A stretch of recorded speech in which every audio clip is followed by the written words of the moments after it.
Hi everyone, it's Sean for ISTC 501.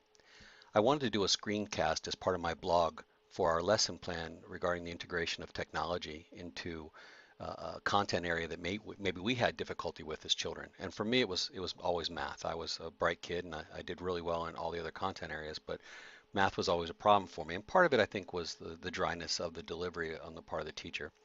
So when this blog assignment came around, it kind of hit a home run with me because I really felt like maybe if there had been a different application of the content that I would have done better. And I was also assigned the learning theorist Dr. Seymour Papert and his theory of constructionism, which basically held that technology could be used to integrate into content to create interest and fascination on the part of children and therefore better learning. What they wanted to learn, they would learn.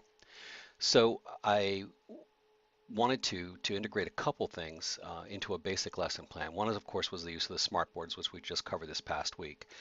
This particular site that you're looking on the smart board isn't one particular application that can be used with it that I'm displaying through the use of Smart Board Notebook Express. In it, it's a PowerPoint looking type of presentation that contains information regarding how multiplication works, which would work in concert with the lecture, if you will, that the teacher was presenting. But it also would create some games that the students could then use the smartboard for, and the teacher could call upon them to come up to the smartboard and play the game and so forth. Now, my lesson would start off with a warm-up that involved jelly beans and showing how addition works very complementarily with multiplication.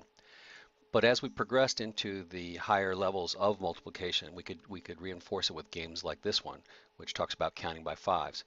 Whereas the student would come up, and of course the first one they would get correct because it's 5. We would start with a 5. But then they would have to go and talk about every other number that fits this criteria, one of which would be 10 and then 15. But let's say they get the next one wrong. They get 19. As you can see, it demonstrates to them that that is incorrect and then allows them to re-answer a new number. Then there's other follow-up games as well that that reinforce the theories that are being applied. So in this particular case, the game that was working on the 1 times 5, 2 times 5, and so forth, and it reinforces the rules that apply. And then you go on into a different one like count by twos, where you would do 2 and 4 and so forth. And then there would be tables that would also reinforce that learning as well. So I thought it was a fun game, and one that we can do together in the classroom and use the smart board and allow them to come up and be part of the process of learning. And then also for our visual learners and ones that say do really well with artistic, there was things like just this basic PDF here that has a frog that's an Amazonian frog, and using the different colors that I would provide to them in the form of crayons or paintbrushes and whatnot, they could then take their times tables and then that would indicate to them the color. The answer would indicate a color. So 6 would be associated with plum and so forth. Or excuse me, 9 would be associated with, see, I didn't do very well in math. Um, that would be associated with the color.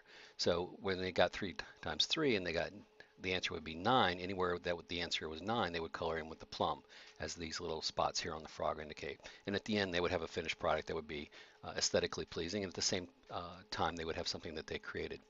So these were two things that I wanted to integrate into my lesson plan and I thought would be a lot of fun. Thanks for listening. See you in class.